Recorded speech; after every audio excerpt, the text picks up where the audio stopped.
Welcome to today's episode. This time, we're going to be talking about symptoms of ADHD and how they mimic or interact with symptoms of other diagnoses. We also talk about what symptoms of ADHD feel like and how to manage them. Okay, this way into your experiences with ADHD.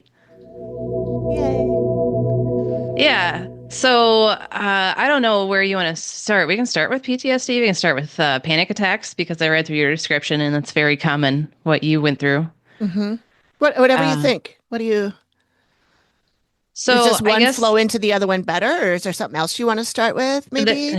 it doesn't really matter. They all Okay. kind of do flow into each other. The Okay. problem with diagnoses is oftentimes they can mimic or look like other diagnoses. hmm So, for example, like people with ADHD, they're very activated. So, if we're looking at the stress response, we have activation and then shutdown. And activation can be, in a healthy range. Like if we're playing, a baseball game or whatever, we want to have some level of stress response to help us, pay attention. And if the ball's coming our way, our stress response turns on a little bit more to help us catch the ball, just be more aware and be on our game. But activation above that gets to be in mental health disorder territory. So people with ADHD, they're constantly activated. Mm. They're like, tapping, they're fidgety, they're talking, they got to be doing something. Their mind's always doing something. That's all activation. Whereas like anxiety and PTSD is all activation too. So a lot of symptoms will overlap. hmm Also, PTSD has a lot of freeze or shutdown response, and that's depression. Depression's the freeze or shutdown response. And so there's a lot of overlaps. And that's what makes all of this really tricky is there's hmm so many things that mimic and look like each other. Yeah. And just because you might have a one diagnosis doesn't mean you're not diagnosable for other things. If you Sure. meet criteria for any diagnosis, you're diagnosable for it. hmm So you could have 10 diagnoses because you're diagnosable for 10 different things. You may only be diagnosable for one thing. hmm And so the other caveat I really want to throw out here is people on social media like, "Oh, I have ADHD because I have blah blah blah symptoms," or any diagnosis they think they have. You have to have a certain amount of criteria, of the symptoms hmm to be diagnosable. hmm For example, with ADHD, there's inattentive, there's hyperactive, and then there's combined type. There's three different ways you could be diagnosed with ADHD. And you have to meet, let's say you're diagnosable for inattentive type. There's like 10 different criteria. You have to meet at least five of those 10, just throwing it out there. And I could look at my DSM and tell you exactly how many of these criteria, how many there are, and how many you're diagnosable for. So if it's, you have to meet at least 5 out of 10 to be diagnosable, and you have four symptoms out of the 10, you're not diagnosable. Sure. So a lot of people, oh, I have ADHD, I have this, I have that. Do you? You might have symptoms of it, but you're hmm not diagnosable. hmm So that's something to pay attention to. And just because you have some symptoms doesn't mean you're diagnosable for it. Right. Okay, so Yeah. No, I'm glad that we're talking about that because that was one of the things on my list is like, um, I when I started when I joined TikTok, I somehow mhm, got on the ADHD side of TikTok. Gee, I wonder how that sure. happened. Uh-huh. And I was like, the videos were always like, here are some symptoms of ADHD. Do you have these? And I would be like, yes, yes, yes, yes, yes. And so then, of course, because I liked the video, watched the whole thing, I got more and more. And I kept seeing more and more of these. And I'm like, holy shit. Yeah. If I have ADHD, which it sort of feels like I do, based on all of that, it explains a lot about my growing up and Hmm. things, things that I experienced with in school, things teachers told me. Hmm. She's always daydreaming. She's always staring out the windows. She's not paying attention when we give instructions. Hmm. And so I'm like, this makes a lot of sense. But then I'm also like, I can't diagnose myself, first of all, and Right. certainly not by TikTok. Right. Exactly. So the thing I want to throw out there is daydreaming, not paying attention to. You could have been dissociating, and that would be a symptom of PTSD or something else, Mm, not ADHD. okay. So that's another thing I'm throwing out there. It's an Sure. overlap. Yeah, It yeah. looks the same on the outside, but it could be different what's actually happening on the inside. Right. Okay. And that's a really good reason to not try and diagnose yourself or other people. Yeah, And I know exactly. you've touched on that before, Yeah. you know? Unless you're trained as a professional with college classes, on the job experience, unless you have an actual DSM and know how to read this and interpret it and whatnot, don't diagnose people because you're not licensed or qualified to do it. Right. If you think you're diagnosable for something, go to someone who is Hmm. qualified and licensed to diagnose and treat. Hmm. And that way you know for sure, because if you think you have ADHD, you might have PTSD, and that's a whole different way to treat it. Sure. So, I mean, even if you do think you have ADHD and you want to treat that, you can treat that and treat PTSD at the same time. Hmm. I mean, why limit yourself? Right. I mean, that's Yeah. the way I think of it, I guess. Right. No, that makes sense a lot. And for me personally, I just wanted validation. Yeah. I don't want to take any medication Uh-huh. for ADHD, or I think I got a little of the tism as well. Sure. I I think mean, we I all think do. we all have a little bit, but Mm-hmm. I think I notice it in myself and I notice it in a couple of my friends too. Yeah. Um, and so I just want to know what it's like. I want to know what the symptoms are. I want to know, and I want to know that it helps me to know, well, I need to do this differently in order for my brain to understand it the way somebody who doesn't have a neurodivergency understands it implicitly right away. Right. Whereas I need the extra steps or I need the extra time or I need, Uh-huh. whatever to understand or process something. And Yeah. so for me, knowing all those things, that helps me just to validate me and be like, oh, that's why I never understood that. That's why I never get those kind of jokes. That's why Uh-huh. I don't understand it when something's going on in the room and I know something's going on in the room, but I don't have any clue what it is. Uh-huh. And so it just helps me to understand myself or other people that I'm interacting with. Yeah, definitely.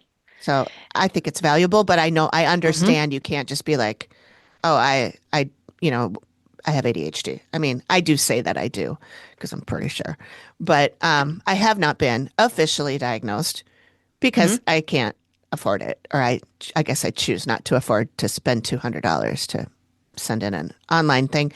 I did take the online test, the one at the ADHD.com or whatever, Oh, okay. and you can take it, but you don't get an answer unless you pay. And then you have insurance will cover it, they say. Okay. Mine didn't. Uh-huh. So I took the test and I was like, just because they're asking these questions, I'm pretty sure that they are the tools they use to diagnose it. Mm-hmm. So yeah, I did self-diagnose myself, but not Sure. officially, obviously. And I don't Yeah. want any meds, so I don't care. It's fine.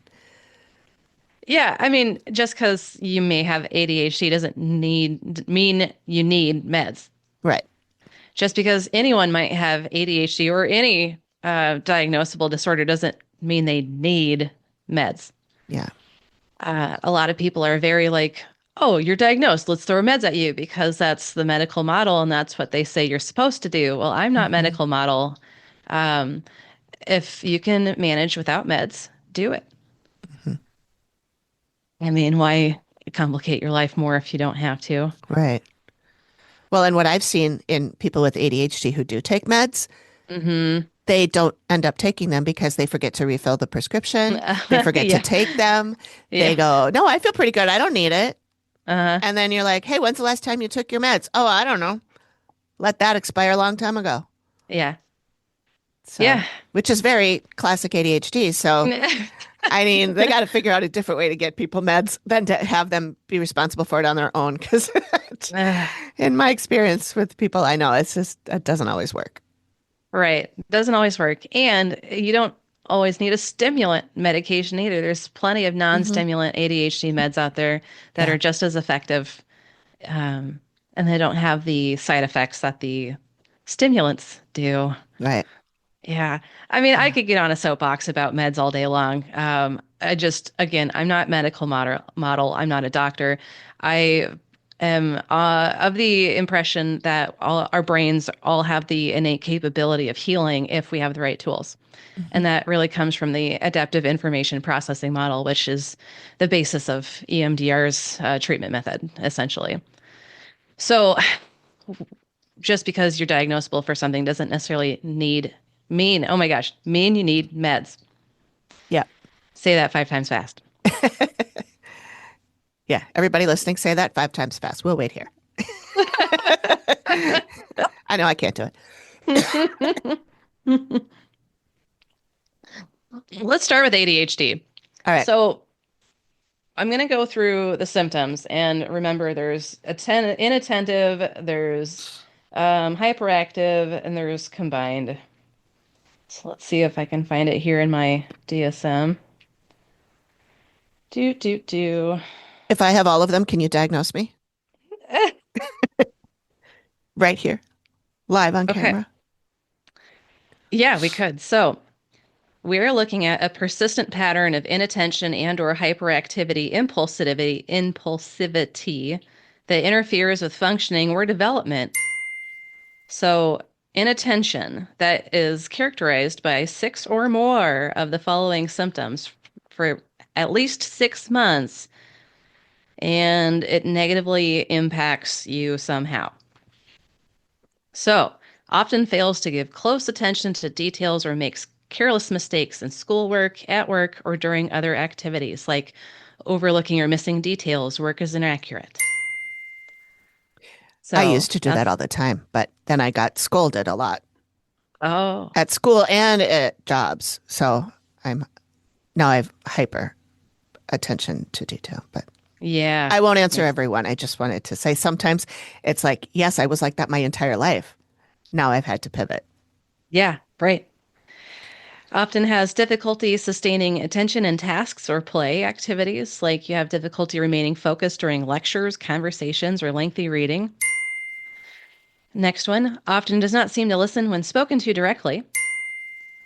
Next, often does not follow through on instructions and fails to finish schoolwork, chores, or duties in the workplace. Like you start a task but quickly lose focus and easily sidetracked. Often has difficulty organizing tasks and activities, like difficulty managing sequential tasks. Often avoids, dislikes, or is reluctant to engage in tasks that require sustained mental effort. Often loses things necessary for tasks or activities, like losing your wallet. Is often easily distracted by extraneous stimuli. And then last for the inattentive is often forgetful in daily activities like doing chores, running errands, paying bills. So you need at least 6 of those to be diagnosable for the inattentive ADHD. I have all but one. All but one. Okay. So the one thing I really want to point out here with ADHD and the inattentive type is it really depends on how you grew up, how your parents interacted with you, Yeah. what the stress levels are at home. So, a lot of these things, often losing things necessary for tasks or difficulty sustaining attention. If your home is chaotic, let's say your parents are constantly fighting and your siblings are all over the place and getting in your room, and like you don't have anywhere quiet to do homework or no one's sitting down with you helping you learn how to read, your attention span is not going to develop the way you want it to. And so while you may have all these symptoms of ADHD, maybe it's PTSD, maybe it's anxiety because of how chaotic life is. Or if you grew up in a very calm home, but no one was there to help you with reading or, hey, let's see this through together, then kids don't necessarily develop their attention spans by themselves. Mhm. We need adults to help us with this. So if we just didn't have the adult interactions that we needed, especially when we were younger, learning how to read, learning how to do schoolwork, learning how to write our names, that kind of thing, our attention span, our focus is not going to develop to where we're going to sustain these things. It's always going to be stunted in a way. So some of this even boils down to attachment and parenting issues. Hmm. I'll give you an example. When I used to work with kids, I had it was a family of three kids. DHS was involved, and the youngest kid I think was oh gosh, I think she was 5, and she was my client. The other two were the other therapist clients, if I remember right. It's been a while. And so basically, I was just working with this kid, and her attention span sucked, and her mom was on meth pretty much her whole life. And so I basically told the DHS worker, "There's nothing I can do. This is a parenting issue. Work with the parent to Hmm. help her kid. This isn't a me thing. This is a parent thing." Hmm. And that DHS worker hemmed and hawed and was not happy about it. But turns out later that DHS worker was doing meth himself. So fuck him anyway. Oh Yep, my God. that's right. Yep. Anyway, Wow. That's not great. no, it's not. Mm. Yeah. So you may be diagnosable for inattentive ADHD, you, Amy, Hmm. but looking at how you grew up, was Hmm. it conducive for your attention span to grow? Was it a conducive for you to stay focused? Yeah, I would say when you said about like the house is chaotic, I think I've told you before, my mom, especially in her older years, was a hoarder. Yeah, So the house was never neat. And my room was even worse I believe it. Yeah. because I just had stuff everywhere. Uh-huh. And I knew where everything was. People would walk in and be like, it looks like a cyclone hit in here. Even my Uh-huh. mom would say that. Uh, So in her eyes, my room was worse than the rest of the house. uh, I knew where everything was. I could be uh-huh. like, oh, you want this? It's right here. Yeah. But I think part of that I got from her. My Mhm. dad was very neat. Yeah. She was not. This is probably why they couldn't live together. Um, but I I tend to be more like my mom in that way. But also, like my mom, I have the object permanence thing where if I Hmm. can't see it, it doesn't exist. So all my Sure. stuff needs to be out where I can see Hmm. it. So I don't like to put things away. And I think that's part of why I'd walk in and I'd see my whole mess and I'd know where everything was. Hmm. And my mom was the same way, still is. She Yeah. needs to see everything. And it's worse now with dementia, but Yes. she always has needed to see if it's in a desk drawer, it doesn't exist and she has to buy another one. Hmm. I Yeah. will look, but and I'll find it.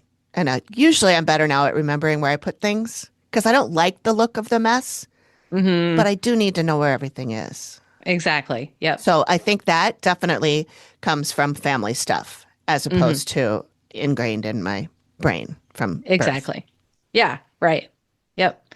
And we all have that. Like, we all have an inventory issue where, like, a junk drawer, just for example, like everyone has something like that. Oh, yeah, I I forgot have my like yo-yos in there. I've like that. Exactly. I make a new You know, junk drawer all the time as soon as the other one gets full. yeah, right. I mean, so we all do this. Some are worse than others, of course. Some people have really good memories for this, like what you were saying. Like your room might be a chaotic mess, but you know exactly where to find that pencil Hmm. or whatever. But if it was anyone else, it'd be like, oh, this is terrible. How do you find anything? But you know where you put it. Oh, if I walk into someone else's room that looks like that, I get Hmm. anxiety immediately Yeah. because I don't know where their shit is. They do, but I don't. That's right. And it makes me crazy. Yeah. Exactly. Yep.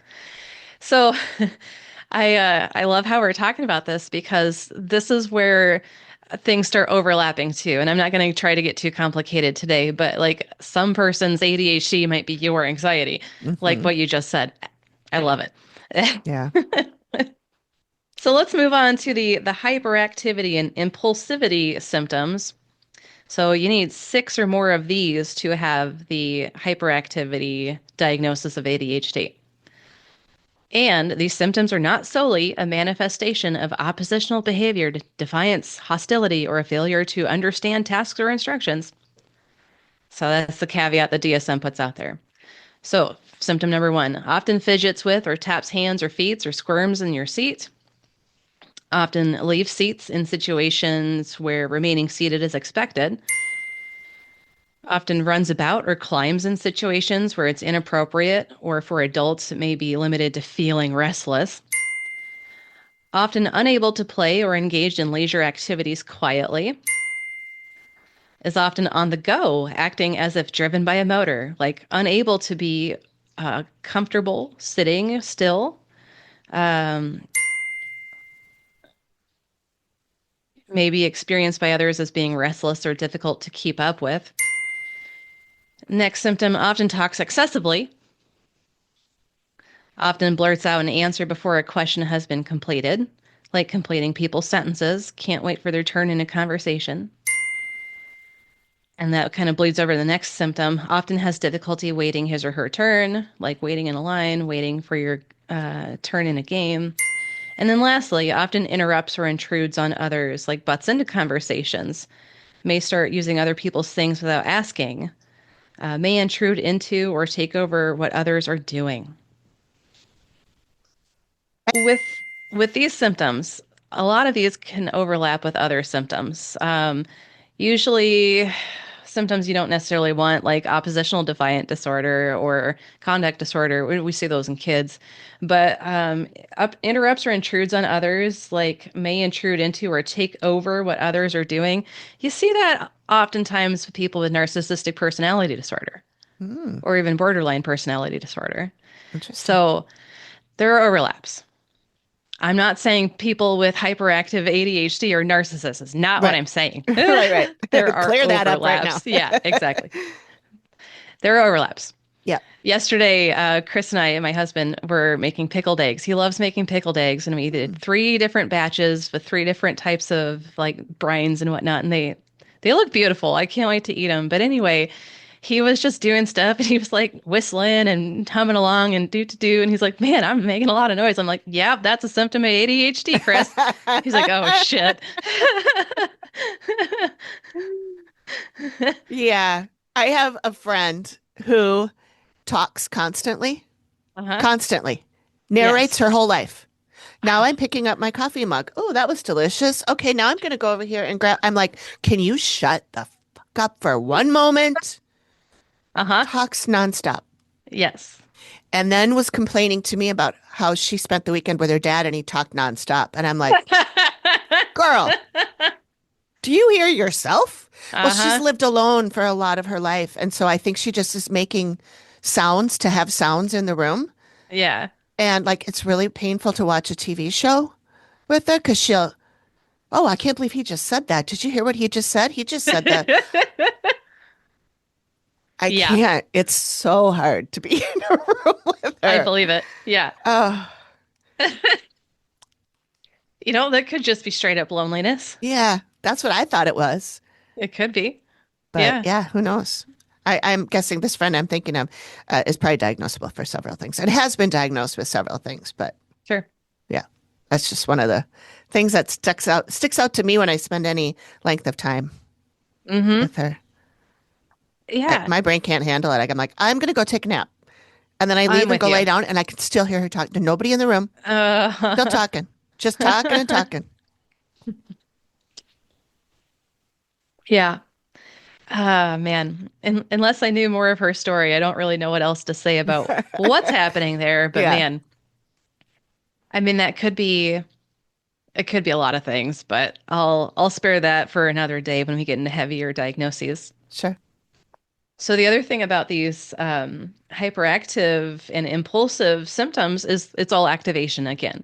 So squirming, fidgeting, getting up out of the seat, that all could be symptoms of PTSD. Okay. Um, Talking excessively, that can be a symptom of anxiety. Blurts out answers before a question's been completed. Again, that could be anxiety.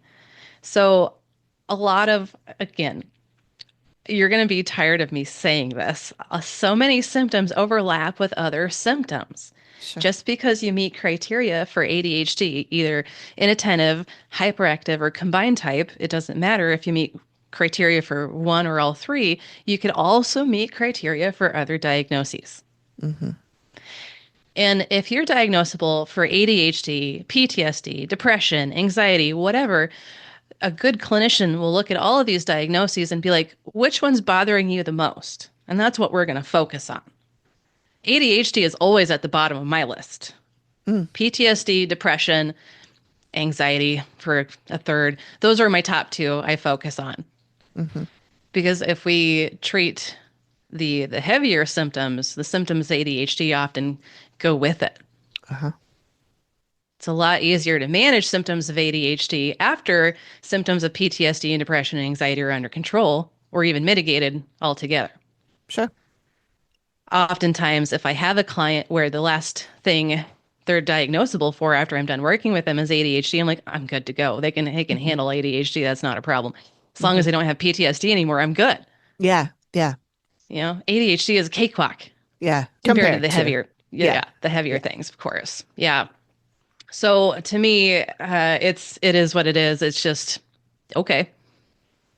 You got ADHD, cool. You and everyone else. Yeah. Exactly. It's interesting how much more prevalent it is now and how people are talking about it Yeah. more. And because I know that when I was a kid, it was not a thing. Right. And then I shouldn't say little cousin, she's 55 now. My younger cousin, when she was little, was Hmm. diagnosed with, they called it hyperactive.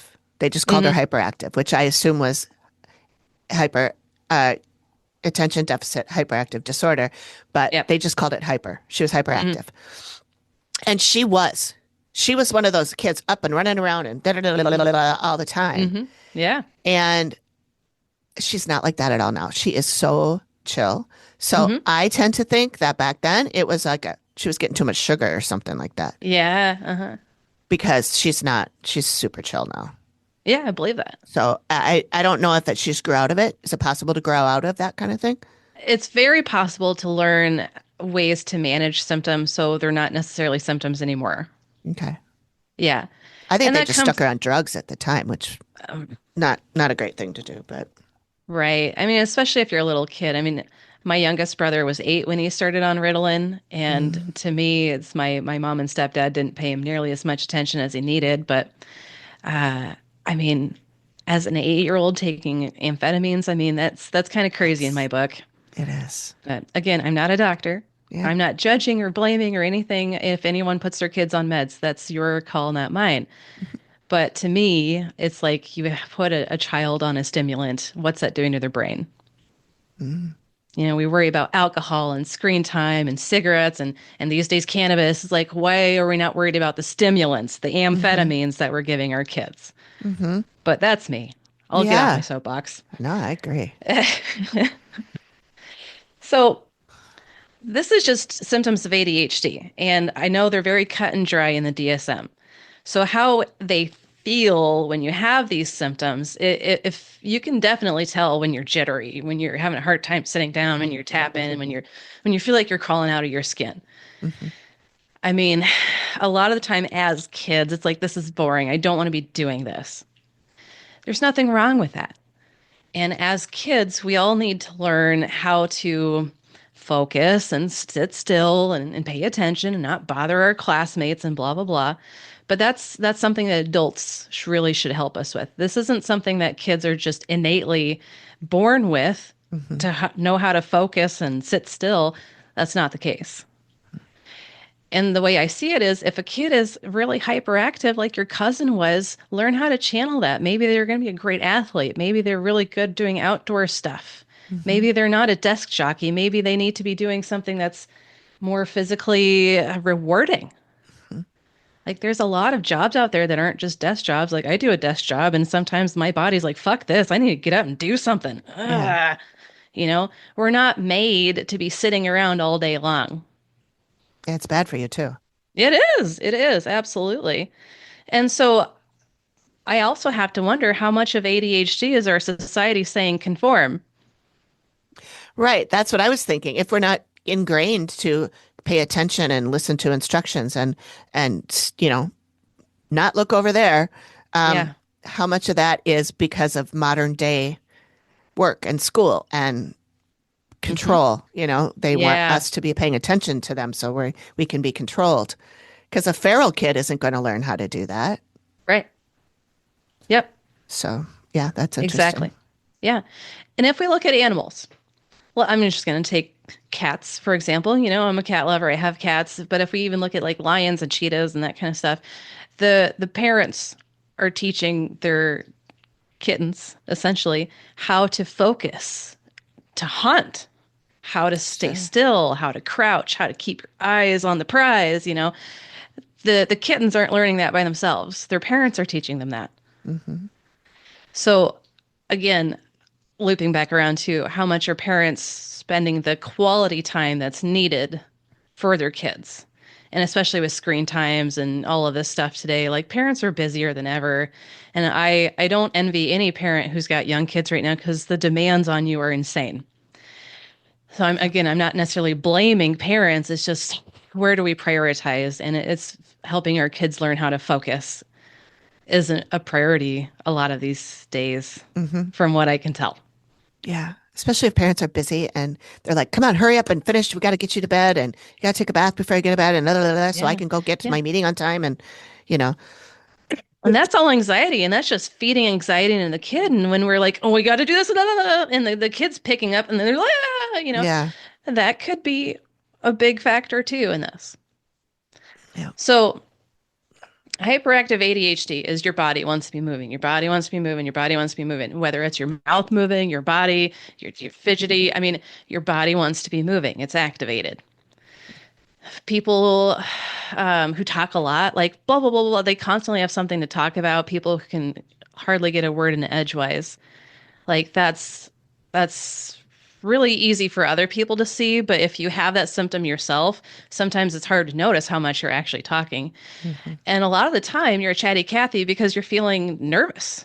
You're kind of anxious. Well, no one else is talking, so I got to keep talking. I can't have dead air space.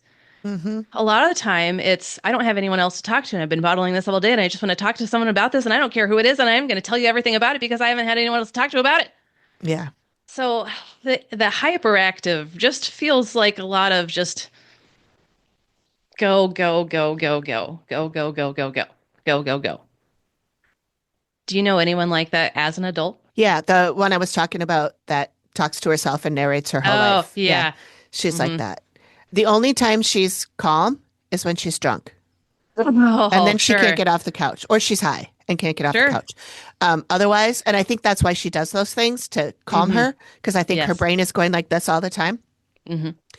And yeah, she's my age, and still it's like, you know, I'm a Hmm. fidgeter too, but I'm a Hmm. fidgeter like I'll just like like little things like I don't have to get up and run around, but Yeah. I do have to be doing something with my hands. But Hmm. she is, jiggling the whole Yeah. time. Yeah. It's like there's a electric current running through her that's just like Hmm. that all the time. Yes. And it feels like that. Sometimes, if you've been dealing with these symptoms for years, you don't necessarily feel it like that anymore, or you didn't notice feeling it like that in the first place. But if you ever have a moment to just really feel calm and then you're back to it, you'll notice. You'll notice how it feels. Hmm. Hmm. Yeah. Yeah.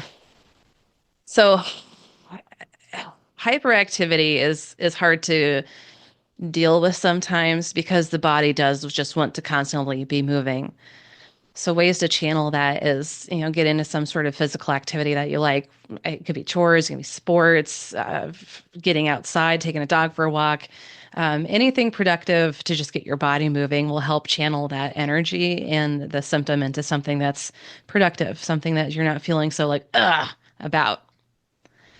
And sometimes it's hard finding what activity to channel that energy into, but base it on what you like and or what needs to happen right now. Like if I have a whole sink full of dishes, well, I'm going to channel this energy into those dishes, get it done. Hmm. However, if you have inattentive symptoms like failing to pay close attention to details, doing those dishes is going to suck.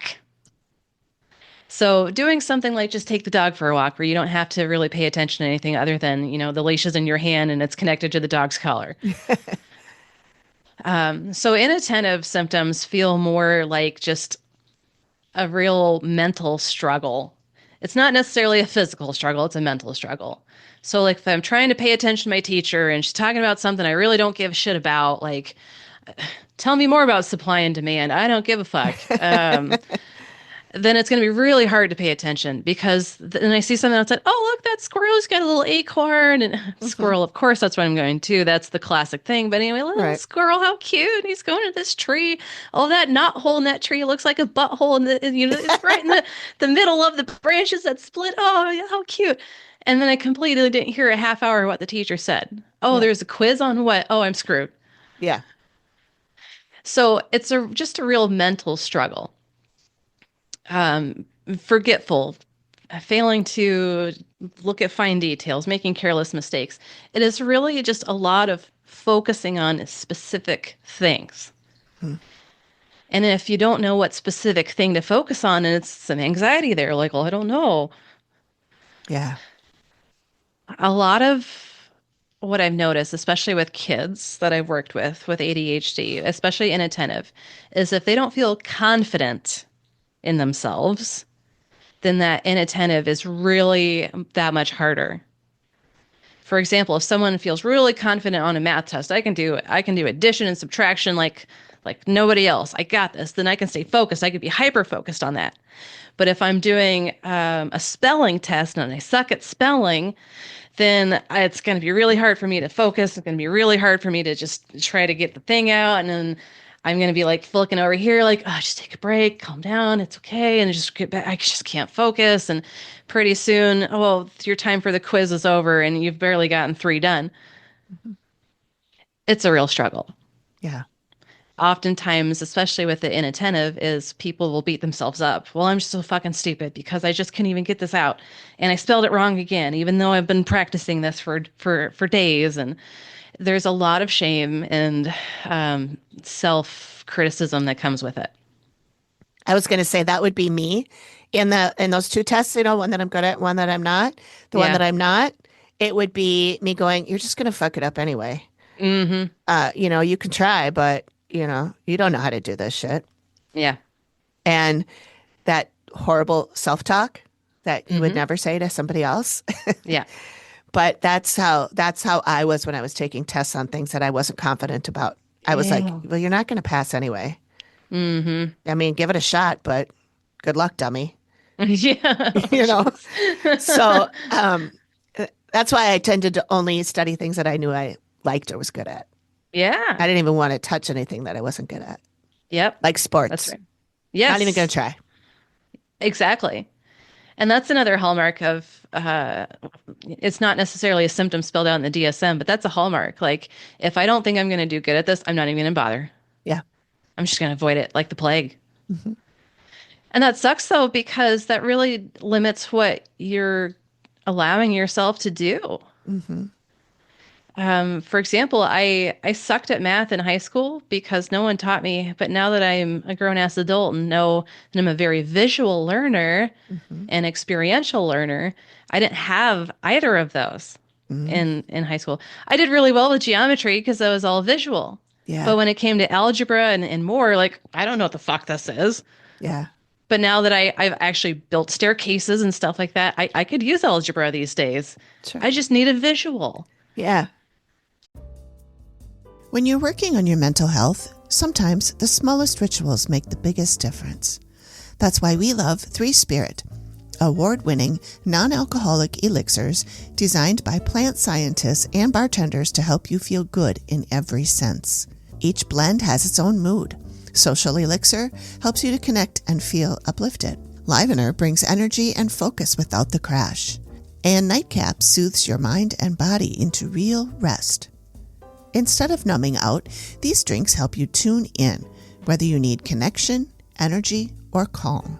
Head to us.threespiritdrinks.com and use the code THISWAYIN for 15% off your first order. Three Spirit, crafted for your mind, body, and balance.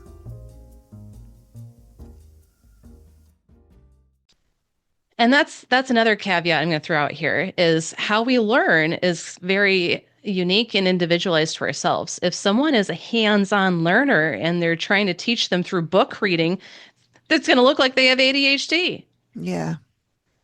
How am I supposed to learn how to build a shelf or a bookcase or a staircase or anything like that just by reading a book?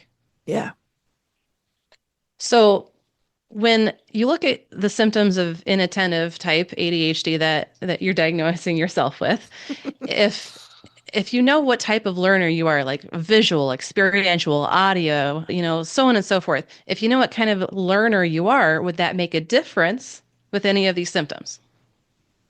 I think it would. I've learned that I am the type of learner that needs to do along with it. I have to, if you show me how to do something, I have to be doing it myself while you're doing it and Yep. compare how we're doing it and that make Mm. sure that I'm doing it right. Yep. If I, I'll give a cooking as an example. If I read a recipe, I can Hmm. visualize what that might be like. I can say, "Oh, that sounds really good," Yeah. and then I'll make it. And sometimes it's good, sometimes it's not. Sometimes it looks nothing like with a picture at the Yeah. end. But if I'm watching a video where it says you do this and then you do this, I don't have to be doing it right then exactly at the same time, but I have to feel like I am. Yeah. And I have to be like, oh, this is what it's going to look like when I add the beans. And Yes. and then it turns out great. And then I know exactly what I'm doing. So I Hmm. need to be doing it. And in the case of a recipe, I need to be in, at least in my head, doing it with them. Uh-huh. And then when it's something that like I'm in a classroom and I have to write down everything. If Hmm. I write it down, I'll remember it. If I just listen Yes. to it, I won't. That's right. Yep. So the experiential learner aspect is you're getting your body involved, and a lot of the body movement and the muscle memory and all of these things help with the learning. Hmm. If you're actually writing something down, that helps to consolidate the learning more than just listening. Hmm. Because it's two things that you're doing to absorb that information, plus your body's getting involved. Hmm. And that's another thing about symptoms of ADHD, especially the hyperactive, is when our bodies are involved, we do learn more deeply and completely. Interesting. Yeah. So if you're learning how to read or, other things, if you can get your body involved, you're going to learn it a little more deeply than someone who didn't get their body involved. Like in Cool. kindergarten, I know kindergarten's been a while for both of us, but I remember in kindergarten when we were learning the letters, we would do like different moves, like A, stuff Oh, like yeah. that. Yeah. And that helped. Yeah. Singing songs helped. Oh, music always helps me. Yes. Uh-huh. Music is one of those things that I think should be involved in everything. Yes. Like my mom with dementia, she can't she now has accepted the fact that I'm her daughter. She forgot that for a while. But you can pull up a song from 1940 and she can sing the whole thing. I believe it. Yeah. Music's amazing. It impacts every part of our brain. Whereas different parts of our brains do different things and different stimuli impact different parts of our brain, music will impact every part of our brain. Hmm. And that's why even people with the worst dementia, Alzheimer's, can still remember how to sing a song Yeah. or whatever. Like, I don't know if this happens to you, but sometimes I'll hear a song and it's been like 2 decades since I've heard it last, and I can still sing along to it. I'm like, oh my God, I Yeah. still know the words. What? Yeah. It's weird how that stuff sticks with you. Yeah. And like you said, for learning too, I don't know. Did you ever watch Cheers?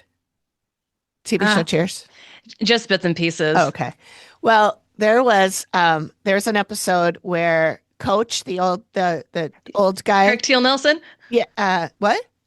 Coach Craig T. Oh, Nelson? no, Coach, well, Coach, that was Coach's show, a different show.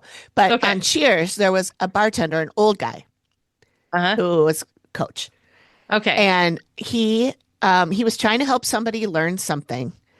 And or maybe it was Cliff that did this, Cliff Clavin. Anyway, they were trying to remember something about Albania. Oh. Somebody was, I think it was Woody, was in school trying to learn about Albania. And so Uh-huh. they made up a song. Albania, Albania, you border on the Adriatic. And it goes on. Nice. So Okay. they helped him learn by making a song about it. And here I am, what, 30 years later, and I still know the song. Yeah, And I wow. know something about Albania I didn't know. Uh-huh. And do you know the band? They Might Be Giants? Oh yeah. Hmm. Okay, so they have a couple of songs that are like teaching songs Yeah, like that, where Istanbul they, was yeah, Constantinople. Istanbul, Constantinople. Yeah, Yep. yeah. There's at least one more like that too. Hmm. And once you hear those, it's like, oh no, I know this stuff. I didn't really need to know that stuff, but so like when I was little, my mom, we lived at 7101 Penn Avenue. And for me to help remember my address, she had me singing from the Music Man, 76 trombones. Oh 76 yeah. trombones led the good parade. So it was 7101 Penn Avenue. And that's I how I love learned it. my address. Yeah. So then, flash forward 50 years, my mom moves into her new place. She can't remember the address, but the Mm-mm. address is 7600. Oh. So I told her, I brought up that Yes. old nugget. Yeah. Just think of 76 trombones. And then I she love it. remembered it. Yes. That's So fantastic. that does. I think if you put something to music, you're going to remember it probably for the rest of your life, That's right. even when you're Yeah, 88 and have Alzheimer's. that's right. Exactly. Yeah. Just music will penetrate every area of the brain. And it's a good thing because music will help to grow what's going on in your brain. Hmm. Even if it's screamo, thrasher music, I mean, even that's good for your brain. Sure. Maybe not every area of your brain, but it's good for your brain. Depends how much you're banging your head, I guess. Yeah, exactly. Yeah, yeah, yeah. You do it more when you're younger, maybe not as a middle-aged adult, but anyway. Right. We Yeah, could talk to probably do a myself. whole episode at least on just music and how We music could. works on the brain. I think that would be Yes, fascinating. We should do that. that would Put that be. on We the should. list. Yeah. I'll have to do more research to get more scientific about it, but yeah, absolutely. That would be a good Yeah. one. Yeah. So let me bring this back around to ADHD. So Okay. if you notice you have these symptoms and you're not diagnosed, you want to be diagnosable. Well, of course, you can go to any mental health therapist to be diagnosable. Um, what is the point of being diagnosable though? If you want meds, you need a diagnosis. If you want treatment for it, which is therapy, you need a diagnosis. But let me tell you, you don't need meds or a diagnosis or therapy to work on symptoms of ADHD. The best thing I can tell you to help yourself with this is practice expanding your awareness, first of all, and then your focus. Hmm. Awareness, then focus. Because you can't have focus if you're not aware. So, first of all, building awareness starts with yourself. Let's just take a moment to focus on how it feels to breathe. So, just take literally 30 seconds. Focus on the sensations of breathing. So, from your belly button to your nose, just how does it feel physically in your body to breathe? So, I'm just going to take 2, 3, 5 seconds.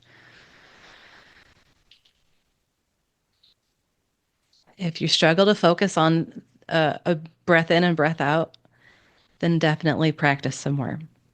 This is a good starting point. Hmm. If you notice that your brain's going to squirrel or this or that, that's okay. Our brains are made to wander. Our brains are made to wander. So it's okay. It's like teaching a puppy to walk on a leash. So you have dogs. When you taught them how to walk on a leash, how did it go at first? It depends on the dog. Uh-huh. One of my dogs, as soon as I hooked the leash to his collar, he slunk down like a cat would Right. and be like, I'm not going anywhere. Uh-huh. I'd have to like try to drag him. This is when I picked him up at the Humane Society. I had to carry Aw. him to the car and I parked far away and he was a big puppy, but he could not walk on a leash. Mm-hmm. So I think when we got him home, what I did is I just put the leash on him and let him run around. I didn't hold it. Yeah. And then he got used to it being on there and then he was okay with it. But it was weird that he did not want to deal with that at all. And Sure. then Vivi, the little one, clip her on and she's fine from day Yep. one. Yep. And that's how people are too. I mean, everyone's unique and different in this. So the one that just slunk down with the leash, was that Digby? No, that was Fozzie, Oh, the Airedale. aw. What did it take for you to help Fozzie? I think it's just was letting him run around with the leash on him and not holding it, that he didn't feel like he was controlled. This would have been in the backyard or Oh, in the house because I think that's sure. what it was, is he didn't like the control. Though he didn't mind Mm-hmm. my picking him up and carrying him where I was going. I think he was Okay. just unsure about where to go. I'm not really sure. Oh, But oh, I remember them saying to me, he's not great on a leash. You're going to have to okay. work on that. And and I thought that meant that he was going to be like "Bleh," running all over the place. It was the Uh-huh. opposite. Gross. Yeah. Ah. So I think, this was, he's been gone for a few years and he lived to be almost 15. So this is a while ago. Mm-hmm. But I think we just sort of clipped it on him and let him just figure it out himself. And we didn't go Mm-hmm. on a lot of walks anyway. Mm-hmm. Because we had a big backyard, so we just let him play back there. Sure. But I do, I do remember taking him on walks and him having trouble. But I think once he got the gist of, oh, this is a fun thing, we're going out, and I get to smell everything, and da da da. He was preoccupied with where his nose was going rather than Mm-hmm. who was on the other end of the leash. Yeah. Mm. So I And guess that's, misdirection yeah, or for sure. redirection, I should say. Redirection. Exactly. Exactly. And that's what we have to do with our brains too. It's just redirecting it. And with Fozzie, that's a little bit opposite of what I normally expect with the dog. It's like they want to go everywhere and you have to learn, you have to teach them how to, stay with the leash. Hmm. But with Fozzie, that's definitely more of a PTSD thing. Anyway, He was a so rescue. yeah, exactly. The point remains though, is we all have to learn how to redirect. And a lot of the time, if we're more like Vivi, we can just learn that ourselves just through, going through school and being, having chores as we grow up. But a lot of people are more like Fozzie. They need to be taught. They need to Hmm. be given that room, that grace. Let me, help you out this way, so on and so forth.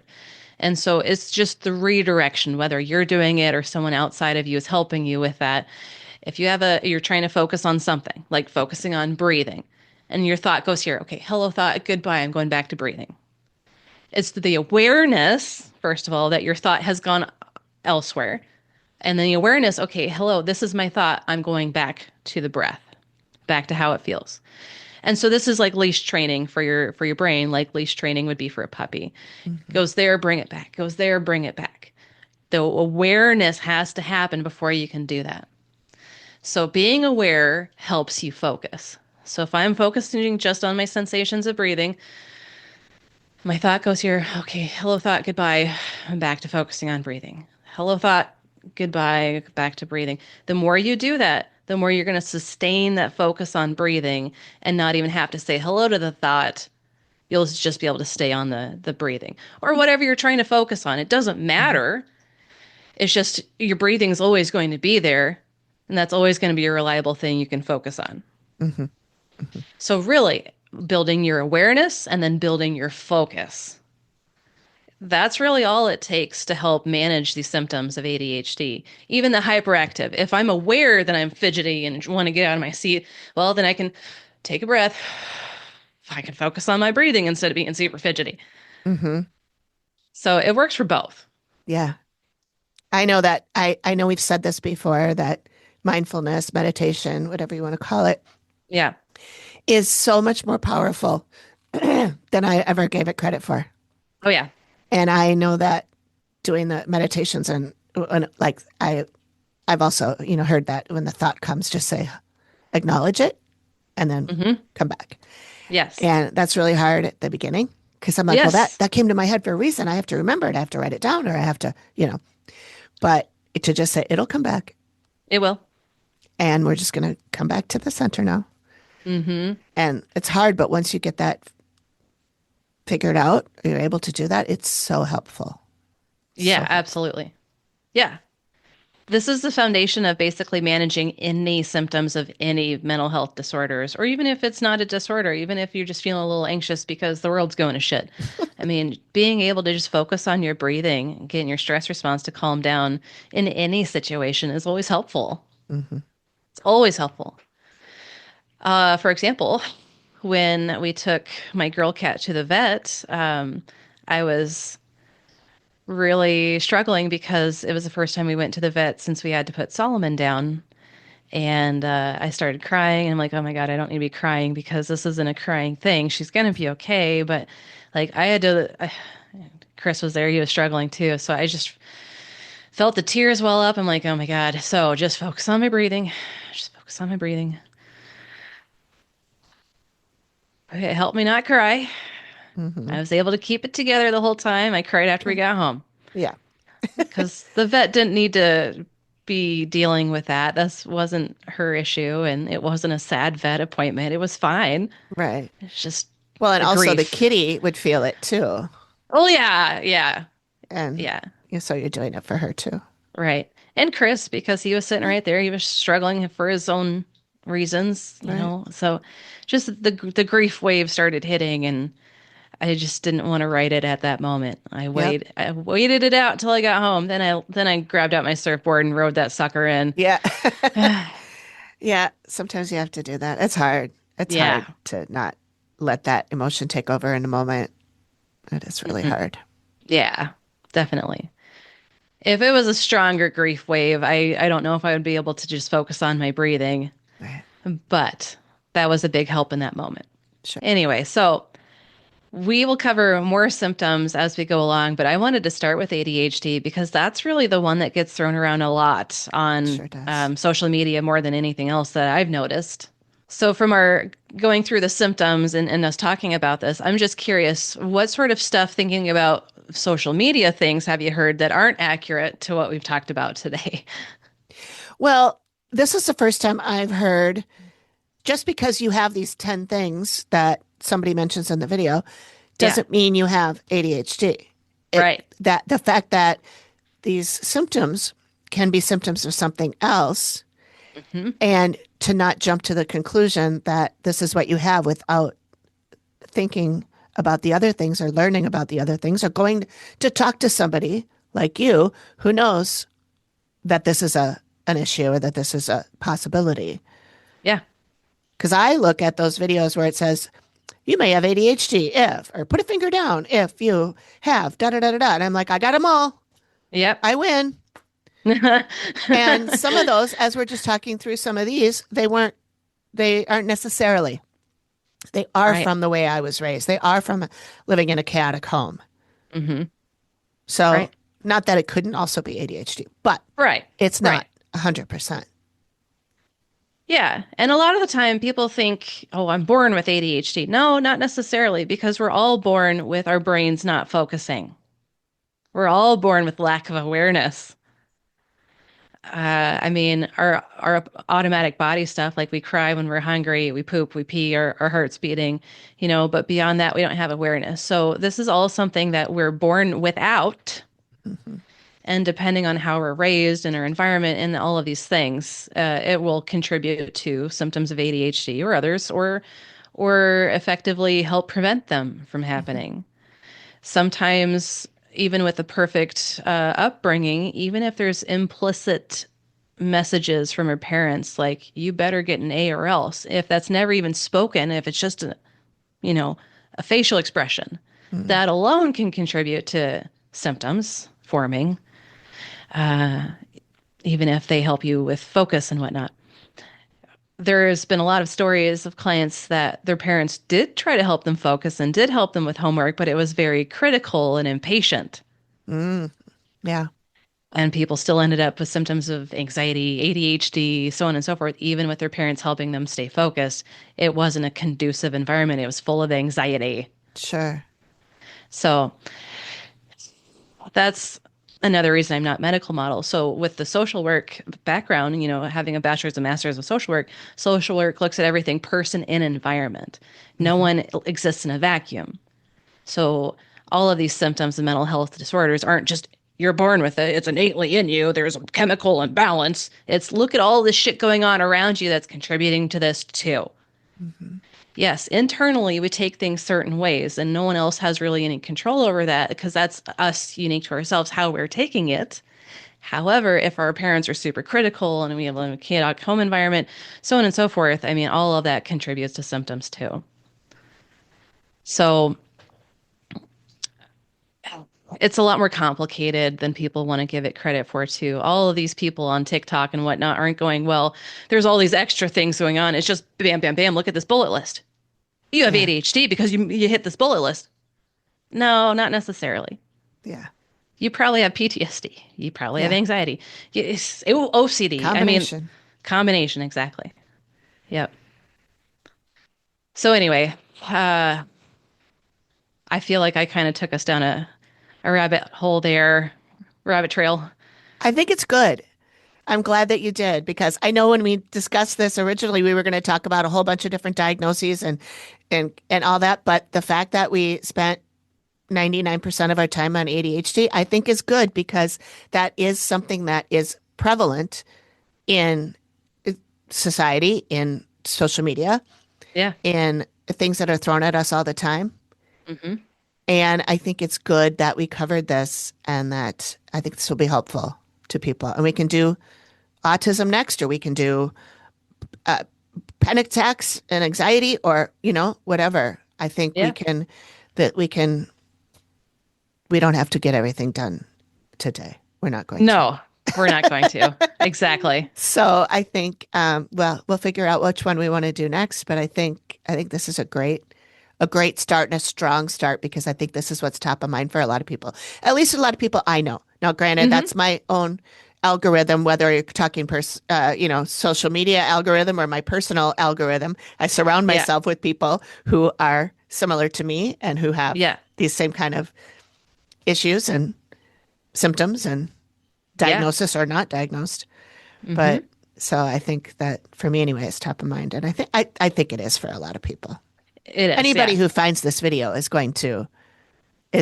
podcast episode is going to resonate. I think if it shows up in your feed, that's there for you. Yeah, exactly. Yeah, I agree.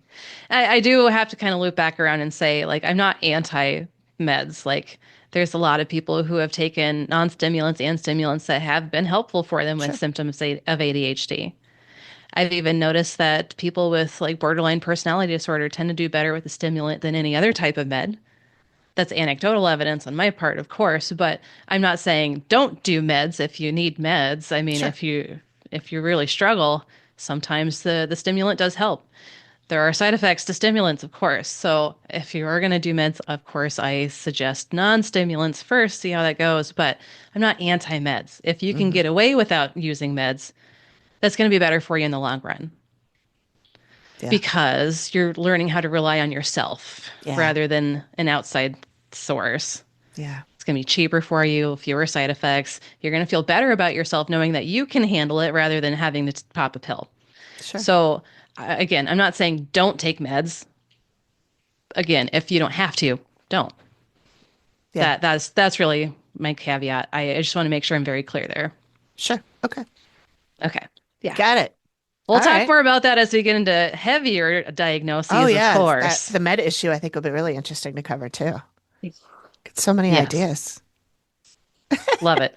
All right. Thanks, everybody. Yeah, thank you. Thank you, Brittney. Yeah, you're welcome. This Way In is a conversation about mental health and everyday well-being, but it is not therapy. Listening to this podcast does not create a therapist-client relationship, and the information we share is for educational and entertainment purposes only. If you're feeling overwhelmed or struggling with your mental health, please reach out to a qualified professional in your area. Never delay, disregard, or change professional recommendations or advice because of something you've heard here. And please remember that any views expressed are our own and don't represent any licensing boards.